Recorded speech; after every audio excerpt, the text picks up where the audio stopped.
ছাত্র জনতার অভ্যুত্থানে ৫ অগাস্ট সরকার পতনের পর অন্যদের মতো আত্মগোপনে চলে যান আওয়ামী লীগের সাধারণ সম্পাদক ওবায়দুল কাদের। ধারণা ছিল হয়তো বিদেশে পালিয়ে গেছেন তিনি, কিন্তু না, সবার চোখে ধুলা দিয়ে দেশের মধ্যেই লুকিয়েছিলেন ৩ মাস ৫ দিন।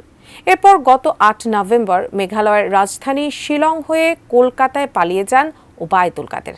তাই প্রশ্ন উঠছে, এতদিন দেশের কোথায় গা ঢাকা দিয়েছিলেন তিনি, আর এ নিয়ে সরকার কি কিছুই জানতেন না? জানাচ্ছেন এসআই রাজ। শেখ হাসিনাও পালাবে না, তার কর্মীরাও পালাবে, একটা শব্দ বলবো না, পালাবো না। কোথায় পালাবো? প্রয়োজনে ফখরুল সাহেবের বাসায় গিয়ে উঠবো। কি জায়গা দেবেন? বড় জ্বালা জ্বালা।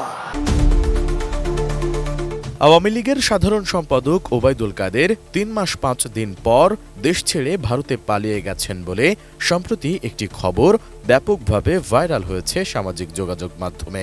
তাই প্রশ্ন উঠেছে, এতদিন দেশের ভেতরে লুকিয়ে থেকেও তিনি কিভাবে দেশ ছাড়লেন? সে বিষয়ে আইন শৃঙ্খলা বাহিনীর কাছে ব্যাখ্যা চেয়েছেন আন্তর্জাতিক অপরাধ ট্রাইব্যুনাল।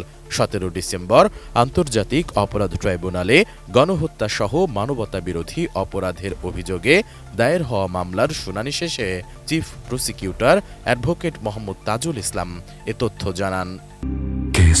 শেকড় থেকে শিখরে যে ওবায়দুল কাদের বাংলাদেশেই গত ৩ মাস ছিলেন। গ্রেপ্তারি পরোয়ানা জারি হওয়ার পরে বাংলাদেশে কোথায় তিনি কিভাবে ছিলেন, কেন তাকে গ্রেপ্তার করা হয়নি, বা তিনি কিভাবে পরবর্তীতে বাংলাদেশের সীমান্ত অতিক্রম করেছেন, এই ব্যাপারে আইন শৃঙ্খলা রক্ষাকারী বাহিনীর কাছে একটা ব্যাখ্যা চাওয়া হয়েছে এবং সেটা ১৫ দিনের মধ্যে যাতে এই ব্যাখ্যা দেওয়া হয় সেটা জানানোর জন্য আদালত নির্দেশ দিয়েছেন। তাজুল ইসলাম বলেন, আওয়ামী লীগের সাবেক সড়ক পরিবহন ও সেতুমন্ত্রী ওবায়দুল কাদেরের বিরুদ্ধে গ্রেপ্তারি পরোয়ানা জারি হওয়ার পরও ৩ মাস ৫ দিন তিনি দেশের মধ্যেই ছিলেন। এরপরও তিনি কিভাবে বিদেশে চলে গেলেন সেটি আইন শৃঙ্খলা রক্ষাকারী বাহিনীর কাছে জানতে চেয়েছেন আদালত। আদালতের নির্দেশনা থাকার পরেও তাকে যদি কেউ পালাতে সাহায্য করেন তাহলে আইন অনুযায়ী তার বিরুদ্ধে ব্যবস্থা নেওয়ার সুযোগ রয়েছে। এই ট্রাইব্যুনালের আদেশ নির্দেশ যদি কোনো সংস্থা, সেটা যত শক্তিশালী সংস্থাই হোক, আইন শৃঙ্খলা রক্ষাকারী বাহিনী হোক, তারা যদি এটা পালন না করেন তাহলে ধরে নেওয়া হবে তারা রাষ্ট্রের সাথে সহযোগিতা করছেন না, তারা আইন অনুযায়ী কাজ করছেন না। আমরা প্রথম অবস্থায় তাদেরকে শুধুমাত্র এটুকু বলবো যে আদালতকে সাহায্য করতে হবে আপনাকে, এটা আপনার আইনগত দায়িত্ব, রাষ্ট্রের প্রতি আপনার আনুগত্যের প্রশ্ন।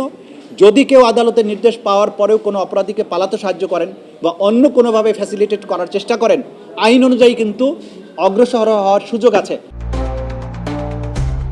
এদিকে ওবায়দুল কাদেরের দেশের মধ্যে পালিয়ে থাকার কথা সরকার জানত না বলে জানিয়েছেন অন্তর্বর্তীকালীন সরকারের স্বরাষ্ট্র উপদেষ্টা লেফটেন্যান্ট জেনারেল অবসরপ্রাপ্ত মোহাম্মদ জাহাঙ্গীর আলম চৌধুরী। ১৭ ডিসেম্বর ঢাকা বিভাগীয় কমিশনারের কার্যালয়ে বিভাগীয় আইন শৃঙ্খলা সংক্রান্ত বিশেষ সভায় তিনি একথা বলেন। তিনি বলেন, ওবায়দুল কাদেরের দেশে থাকার বিষয়টি সরকার জানত না, জানলে তাকে অবশ্যই গ্রেফতার করত। যদি এর আগে ওই খবরটা ওনারা আমাদের দিতে পারতো যে উনি ওই জায়গায় লুকিয়ে আছে, আমরা অবশ্যই তারা ধরে ফেলতাম।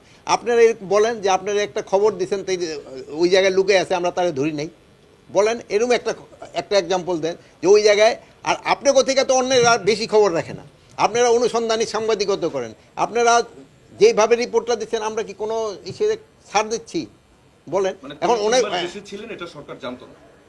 যদি জানতো সাথে সাথে সে অ্যারেস্ট হয়ে যেত যদি তার লোকেশন জানা যেত। এ সময় স্বরাষ্ট্র উপদেষ্টা আরও বলেন, শেখ হাসিনাকে দেশে ফিরিয়ে আনার বিষয়ে ইন্টারপোলের সহায়তা চাওয়া হয়েছে। এ ব্যাপারে আমরা আবারও তাদের কাছে আনুষ্ঠানিকভাবে সহায়তা চেয়েছি। ইন্টারপোলের ক্ষেত্রে আমরা তাদের এই আইজি সাহেব থাকলে আরও আপনার ভালোভাবে বলতে পারতো, আমরা কিন্তু তাদের অলরেডি আবার রিমাইন্ডার দিয়েছি, যেহেতু এটা একটা পাবলিশ হতে হয়, যেটা এখনও পাবলিশ হয়নি, আমরা কিন্তু তাদের টাইম টু টাইম অবহিত করতেছি যে এটা তাড়াতাড়ি তোমরা পাবলিশ করো। এর আগে গত ১৯ অক্টোবর রাজশাহীর বিজিবি সদর দফতর পরিদর্শনের সময় ওবায়দুল কাদেরের খোঁজ দিতে পারলে সাংবাদিকদের পুরস্কৃত করা হবে বলে ঘোষণা করেছিলেন স্বরাষ্ট্র উপদেষ্টা। সে সময় তিনি জানান, অনুসন্ধানী সাংবাদিকতার মাধ্যমে যদি কেউ ওবায়দুল কাদেরের অবস্থান জানাতে পারেন তবে তাকে পুরস্কৃত করা হবে। এসআই রাজ, এটিএন নিউজ, ঢাকা।